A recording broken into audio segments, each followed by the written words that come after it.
하나님의 말씀을 보겠습니다. 잠언 3장 27절에서 31절에 있는 말씀입니다. 함께 읽겠습니다. 시작. 내 손이 선을 베풀 힘이 있거든 마땅히 받을 자에게 베풀기를 아끼지 말며 내게 있거든 이웃에게 이르기를 갔다가 다시 오라 내일 주겠노라 하지 말며 내 이웃이 내 곁에서 평안히 살거든 그를 해하려고 꾀하지 말며 사람이 내게 악을 행하지 아니하였거든 까닭없이 더불어 다투지 말며 포악한 자를 부러워하지 말며 그의 어떤 행위도 따르지 말라. 아멘. 하나님이 기뻐하시는 이웃 사랑을 실천하라 라는 제목 가지고서 하나님의 말씀을 증거하겠습니다. 27절의 말씀을 보게 되어지면 지혜자는 내 손에 선을 베풀 힘이 있거든 마땅히 받을 자에게 베풀기를 아끼지 말라 그렇게 가르칩니다. 여기서 말하는 선을 베풀 힘은 도움이 필요한 이웃에게 그 필요를 능히 채울 수 있는 능력을 말합니다. 룻기에 보게 되어지면 이 보아스와 룻의 이야기가 나오지요. 보아스가 룻을 만나게 되어지면서 과부 아니겠습니까? 다시 베들레헴으로 돌아오게 되어졌는데 그 룻은 가진 것이 아무것도 없었습니다. 하루하루 살아야 되는데 그 하루하루의 삶을 살아가는 데 있어서 가진 것이 아무것도 없었다라는 것이지요. 그렇기 때문에 누군가가 도와주지 않으면 그러면 살 길이 없습니다. 근데 보아스가 그 룻의 필요를 채워주는 역할을 많이 하게 되어지는 것을 우리가 이 룻기서를 통해서 볼 수 있습니다. 그가 필요로 하는 이삭을 줄 수 있도록 배려를 하지요. 허락을 합니다. 그리고 일꾼들에게 말하기를 뭐라고 말하냐면 너희들 벼를 거두는데 다 거두지 마라. 그리고 듬성듬성 떨어뜨려 놔라. 왜? 이 여인이 가져갈 수 있도록 그렇게 하라는 얘기죠. 그래서 이삭을 줍는데 한 톨 한 톨 주워가지고 언제 먹을 거를 하겠습니까? 그러니까 그 뭉텅이로 가져갈 수 있도록 아예 그냥 가면서 수확하면서 그걸 떨어뜨려 놓으라는 이야기죠. 그렇게 특별한 배려를 해 주었습니다. 그뿐만 아니라 이 보아스는 룻이 과부이기 때문에 혹시나 그 보아스 아래에서 일하는 남자 일꾼들을 통해서 어려움을 당하게 되어지는 그런 일이 있지 않을까 싶어서 미리 그것을 차단하게 되어지죠. 저 여인을 너희들이 건드리지 마라. 함부로 대하지 마라. 그리고 안전하게 이 여종들과 자신의 여종들과 함께 일할 수 있도록 환경을 이 보아스가 만들어 주었습니다.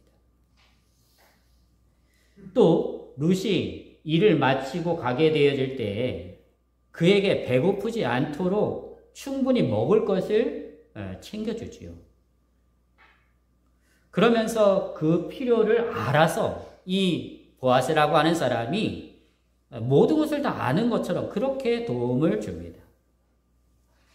이런 모습, 이런 선을 베풀었던 그 보아스를 우리가 보게 되어지면은 오늘 읽은 27절의 말씀의 의미를 우리는 충분히 이해할 수 있습니다. 이런 이웃 사랑을 누가 실천하는 것입니까?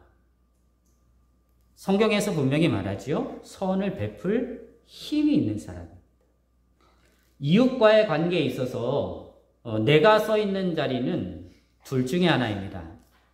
선을 베풀 수 있는 사람의 자리에 있든 아니면 룻의 자리와 같은 그 베풀음을 받아야만 하는 그런 자리에 있든 둘 중에 하나이죠. 그래서 내가 만일 보아스의 자리에 어떤 누군가와 대면하게 되어졌을 때 그 이웃에게 있어서 내가 보아스와 같은 자리에 서 있다라고 생각이 되어지면 어떻게 하는 것입니까? 도와주면 되는 겁니다. 그 힘을 가지고 도와주는 것이지. 베풀면 되는 것입니다. 반대로 내가 서 있는 자리가 룻의 자리면 어떻게 합니까? 도움을 받을 때 감사함으로 받으면 되는 겁니다. 이러한 이웃사랑이 실천되어질 때 그 속에서 무엇이 이루어집니까? 하나님의 공의가 이루어집니다. 그러니까 하나님의 뜻이 이루어지는 것이죠. 하나님의 사랑이 실천이 되는 것입니다. 자, 28절의 말씀을 보게 되어지면 이웃이 선을 베풀 힘이 있는 자에게 와서 도움을 청했을 때 그 사람을 부끄럽게 하는 행동을 하지 말고 그 즉시 도와주라 라고 하는 그러한 말씀을 하고 있습니다. 그러니까 얼마나 절박하면 일부러 찾아와 가지고서 도와주십시오 라고 그렇게 하겠느냐는 것이죠. 그렇게 절박함을 가지고 찾아왔다고 한다면 그 요청이 크든 적든 그들에게 있어서는요, 보통 큰 일이 아닌 것입니다. 그런 이웃의 심정을 헤아린다면 그럼 나는 어떻게 해야 되겠습니까? 그 사람의 입장에 서서 즉시 그를 도와주라는 것이죠. 알았어. 내일 와. 이렇게 하라는 게 아니라 그렇게 미루지 말라는 겁니다. 이러한 모습 또한 단순히 그 사람을 내가 도와준다라고 하는 차원을 넘어서서 하나님과 우리 사이의 관계 속에서 이루어진 그러한 하나님의 도우심을 우리에게 떠올리게 하죠. 하나님이 우리에게 베풀어 주신 은혜를 떠올리게 합니다. 그러니까 우리는 그 은혜를 받은 대로 나누는 거지요. 자, 29절에 있는 말씀을 보게 되어지면 이렇게 말씀합니다. 내 이웃이 내 곁에서 평안히 살거든 그를 해하려고 꾀하지 말라라는 것이죠. 내 이웃이 내 곁에서 평안히 살거든 그를 해하려고 꾀하지 말라.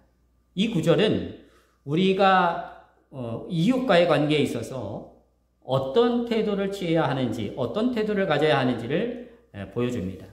여러분, 하나님과 하나님의 자녀 사이에 있어서 그 관계에 있어서 신뢰를 쌓는 것, 그게 중요할까요? 중요하지 않을까요? 중요하죠. 아주 중요합니다. 그런데 하나님과 하나님의 자녀 사이에 의도적으로 끼어들어 가지고 계획적으로 그 신뢰 관계를 망가지게 만들고 어떻게든 무너뜨리려고 하는 그런 악한 존재가 있습니다. 그 악한 존재를 성경에서는 마귀라고 말하죠. 이 마귀는 과거에도 그랬고 지금도 그렇고 또 앞으로도 그럴 것입니다. 이런 마귀가 역사를 하게 되어질 때 누굴 통해서 역사합니까? 사람을 통해서 하거든요. 성경의 역사를 보게 되어지면 마귀가 사람을 괴롭히죠. 그리고 사람을 통해서 또 사람을 괴롭히죠. 이런 일들이 일어나게 되어지면서 서로가 고통 가운데 있게 되어지는 그런 모습들을 예수님이 오셔서 고쳐주시지 않습니까? 그래서 화목하게 하시죠. 하나 되게 하시죠. 근데 그 모든 것들을 무너뜨리려고 하는 일들을 마귀가 지금도 하고 있다라는 거예요. 그런 마귀의 짓을 누구에게? 이웃에게 하지 말라는 거예요. 여기 꾀한다라는 말이 무슨 말입니까? 의도적으로, 계획적으로 이웃을 해하려고 모의하고 작당을 하게 되어지는 그런 것을 말합니다. 이렇게 이웃에게 악을 꾀하는 것은 뭐예요? 하나님과 하나님의 자녀 사이의 관계를, 신뢰를 깨어버리는 것이다 라는 거죠. 그런 행위라는 것입니다. 하나님은 우리를 어떻게 부르셨냐면 하나님의 자녀로 부르셨습니다. 그러면 하나님의 자녀로 부름을 받은 우리들이 어떻게 살아야 됩니까? 하나님의 자녀답게 살아야죠. 그러니까 하나님의 자녀답게 살아가도록 하나님이 우리를 부르셨다라고 하는 것을 기억한다고 한다면 우리의 이웃을 향해서 우리가 살아가게 되어질 때 그 이웃에게 우리가 어떤 모습을 보여줘야 되면 하나님의 자녀다운 모습을 보여주어야 하는 것이다 라고 하는 것을 깨닫게 하는 것입니다. 그러니 우리는 하나님의 뜻에 따라서 살고 행동하면서 실천하는 그 삶을 이웃을 향해 살아가야 하겠습니다. 30절의 말씀을 보게 되어지면 이웃이 내게 악을 행하지 않는 한 다투지 말라라고 그렇게 가르치고 있습니다. 이 구절은 이웃과의 평화로운 관계를 유지하고 불필요한 다툼이나 갈등을 피해라 라는 그런 메시지를 담고 있지요. 이 구절의 의미를 좀 더 구체적으로 살펴보면 먼저 평화의 중요성을 가르쳐주는 메시지다라는 거예요. 평화의 중요성. 이웃과의 관계에서 갈등을 피하고 평화를 유지하는 그런 삶을 살아가는 것이 중요하다라고 하는 거예요. 여러분, 갈등이라고 하는 것은 일어날 수밖에 없습니다. 우리들이 살아가는 삶의 자리에서 살다 보면 갈등은 반드시 일어나요. 갈등이 일어납니다. 그런데 그 원인이 이웃의 어떤 의도적인 악행이 아닐 때에는 다투지 말라는 경고. 어떤 의도성을 가지고 악한 어떤 의도성을 가지고서 나를 멸하려고 어떤 그러한 악을 행하게 되어질 때 그러한 어떤 의도를 가지고서 행하는 그런 악행은 다투어야죠. 그건 막아야죠. 근데 그런 것이 아니라고 한다면 다투지 말라는 거예요. 이것은 그 갈등을 지혜롭게 피하고 더 큰 문제로 발전하는 것을 막아내기 위한 그러한 지혜로운 접근을 가르쳐 주는 부분입니다. 두 번째는 용서와 이해입니다. 이웃이 나에게 악을 행하지 않는 한 다투지 말라라고 하는 이것은 상대방을 이해하고 용서하는 태도를 가지라는 메시지로도 해석이 될 수 있습니다. 사람들은 완전하지 않습니다. 그래서 누구나 실수를 하지요. 그러니 그 실수를 했을 때 정죄하고 비난할 것이 아니라 이해하고 배려하는 것이 중요함을 가르쳐 주는 것입니다. 결론적으로 이 구절은 이웃과의 평화로운 관계를 유지하고 불필요한 갈등을 피하는 것이 얼마나 중요한지를 강조하는 메시지를 담고 있습니다. 갈등은 종종 우리의 마음을 어지럽히죠. 하나님과의 관계를 방해합니다. 그러한 속에서 우리가 머무르게 되어지면 혼란스럽지요. 그럴 때 우리는 하나님께로 돌아가야 합니다. 하나님께서 무엇을 말씀하시는지를 듣는 것이지요. 그리고 그 속에서 그 갈등을 극복하는 겁니다. 그렇게 되어질 때 평화가 옵니다. 그리고 그 평화를 통해서 우리는 하나님의 사람으로 이 땅에서 사는 것이지요.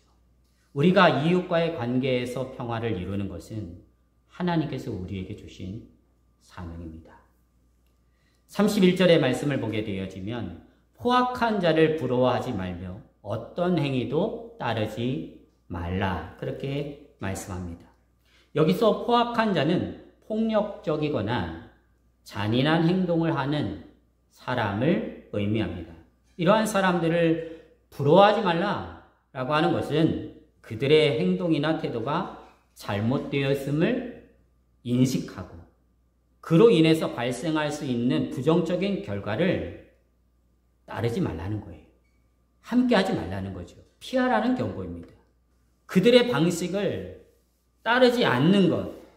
왜 그렇습니까? 그러한 일들을 통해서 결국에는 그 일들이 자기 스스로가 하나님 앞에서 악을 범하게 되어지는 자로 발견되어질 수 있기 때문에 그런 것이지요. 그런 부정적인 행동, 어떤 행위도 따르지 말라는 것입니다. 우리는 보는 것을 조심해야 합니다. 왜냐하면 그 보는 것이 좋든 싫든 영향을 끼치기 때문입니다. 그러므로 하나님께서 우리에게 주신 말씀을 통해 분별력을 가진 지혜로운 그런 사람이 되어져야 합니다. 그 지혜를 가지고서 이 세상에 일어나는 모든 일들을 바라보고 분별하는 것이죠. 판단하는 것입니다. 그 지혜를 가지고 있을 때 우리는 이 땅에서 흔들리지 않습니다.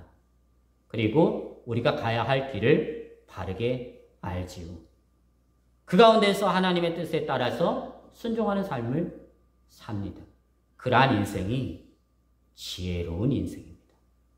이러한 삶을 하나님 앞에서 살아가라고 오늘 우리에게 이 말씀을 주십니다. 하나님과의 관계는 우리와 하나님과의 사이에서 끝나지 않습니다. 그 관계는 이웃을 향해서 또 열려지는 것이지요. 그래서 하나님 안에서 모든 사람들이 하나됨을 이루게 되어지는 것, 그리고 그 속에서 사랑하게 되어지는 것, 이웃을 사랑하는 그 삶을 실천하게 되어지는 것, 그것이 하나님이 원하시는 것입니다. 이러한 삶을 잘 살아가는 하나님의 자녀분들이 다 되시기를 주님의 이름으로 축복드립니다.